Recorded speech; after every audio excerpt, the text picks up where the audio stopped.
Hey guys, so here's another oddball that you may or may not have seen before. This is a Panama ceiling fan.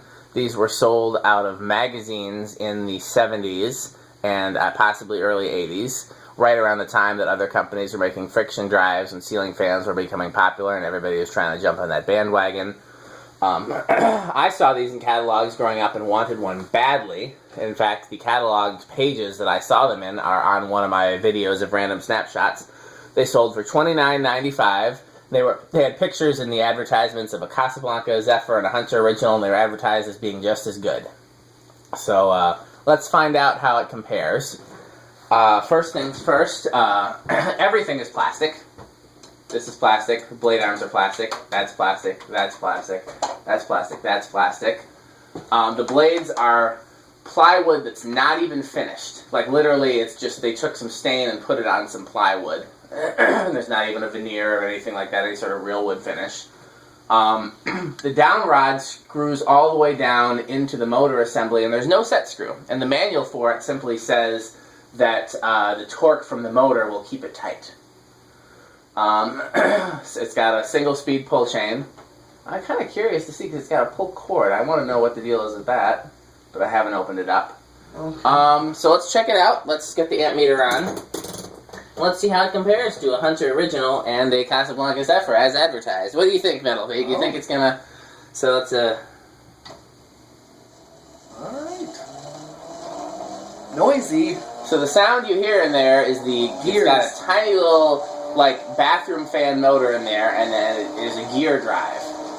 So this is the one speed, I believe. Let's see, we're drawing 0.42 amps. It's rated at 0.5 amps. Just double check and make sure.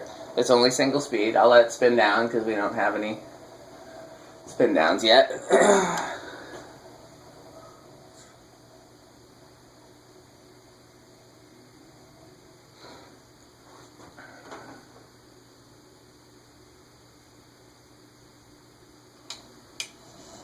Nope, 0.44, and it's going to drop to 0.42. So, what do you think? How does that compare to a Hunter original there? Doesn't really move much air. No, and it's pretty noisy. Let's see what it does at a distance.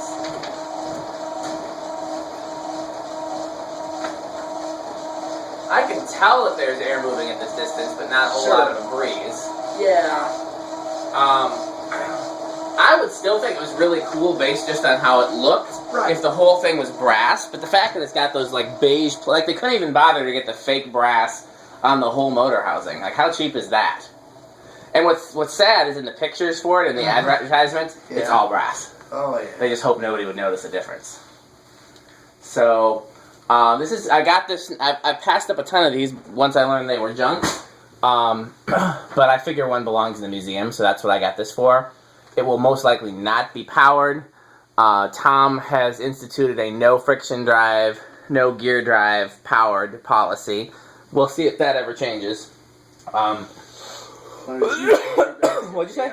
You think he's afraid they're going to get damaged? He's afraid that the gear drive or the friction drive will wear out and then the motor will overheat and burn up. Yeah. So what I would need to do is put a fuse on each one that was rated. Like this one would need a fuse of like maybe 0.75 amps. Slow blow. And I could probably get away with 0.5 amps slow blow because I don't think it would go over that. Yeah.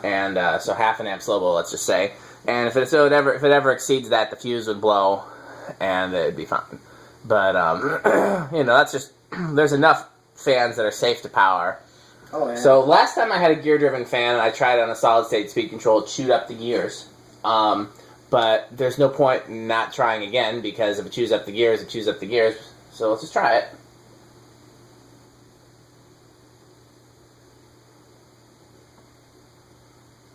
We're drawing 0.12 amps right now.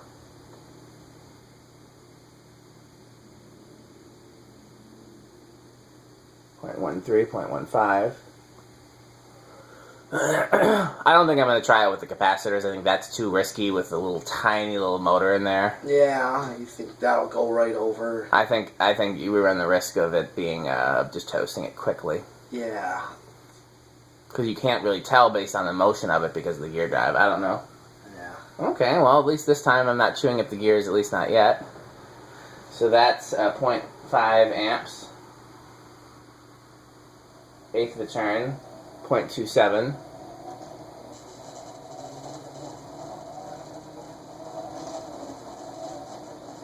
It's amazing how quiet it was on the low speed.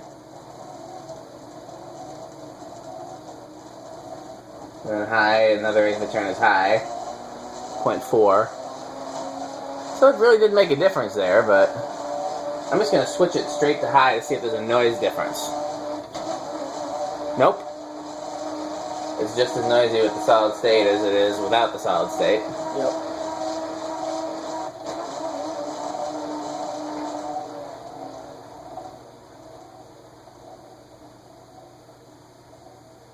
It's back down to the low speed. I just want to kind of see how it does.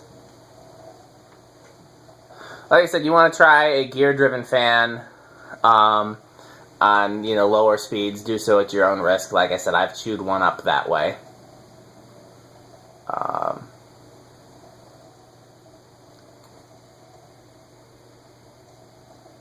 Friction drive is generally fine to try different speeds as long as you don't let the motor stall out.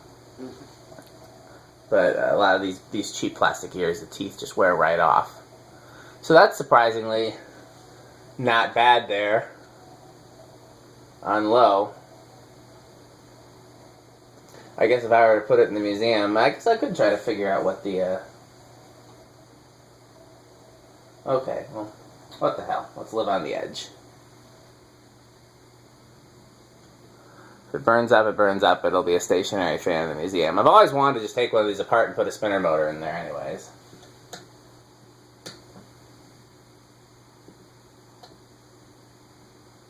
Okay, that's 3 microfarads, 0.19.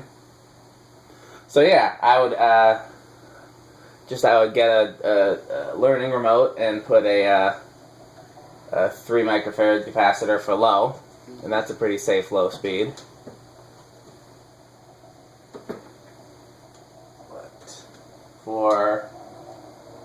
Okay, 3 for low, 4 for medium, 0.27. 5, 0.37, still not over. 6 is over. What's 5 at?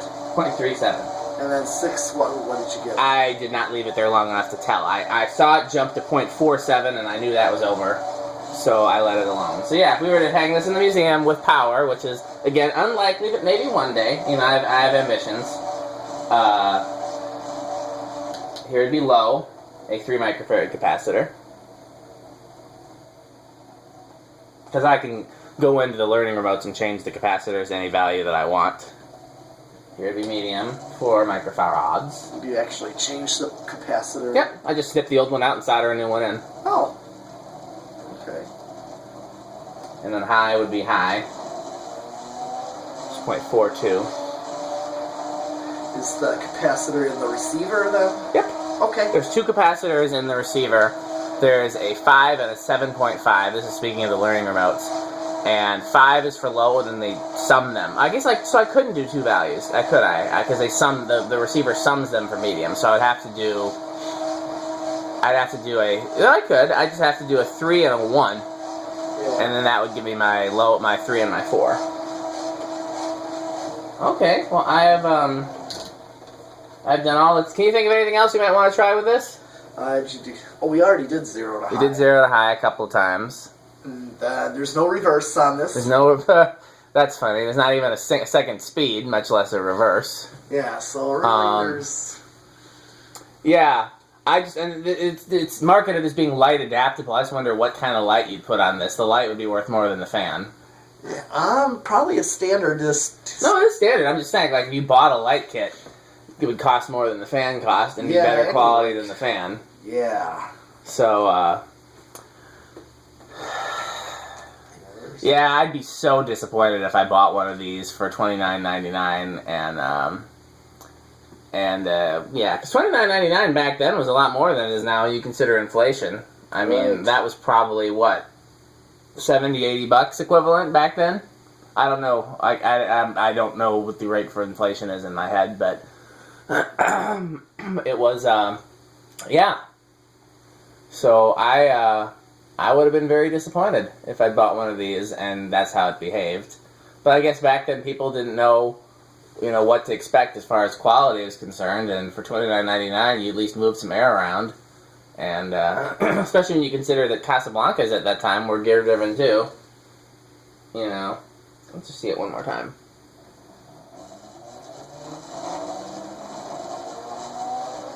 Is there any way to make it quieter?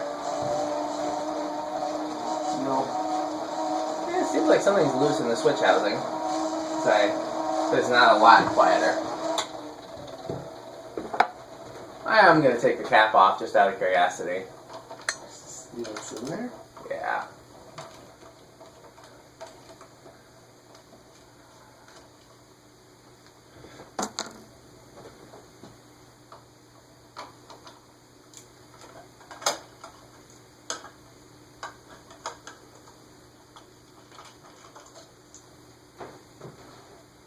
A pull chain that just has a cord attached to it. It's not like the cord goes to a pull chain. No, that is the pull chain. Okay. So that's interesting. I wonder why they did that instead of just the normal kind. Give me the liquid gold out of that box over there. I want to see if these blades look any better with liquid gold, because they look so terrible right now.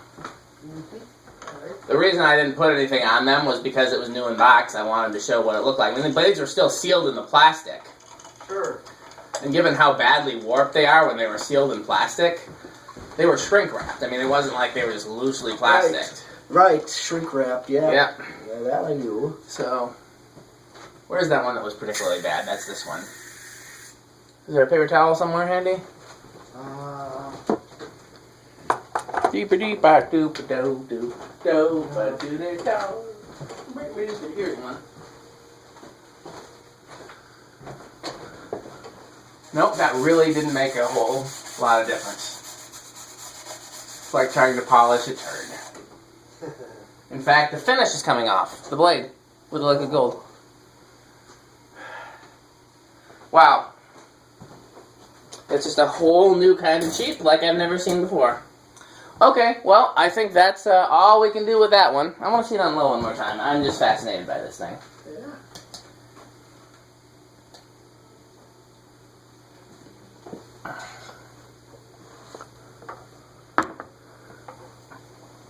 That's not bad right there. It's not noisy. Doesn't sound like it's chewing up any gears. No? Well, it is brand new. Yeah. But the gears have been sitting for 40 years, so... 40? Is it more? How? Yeah, about 40 years. I have to think about it.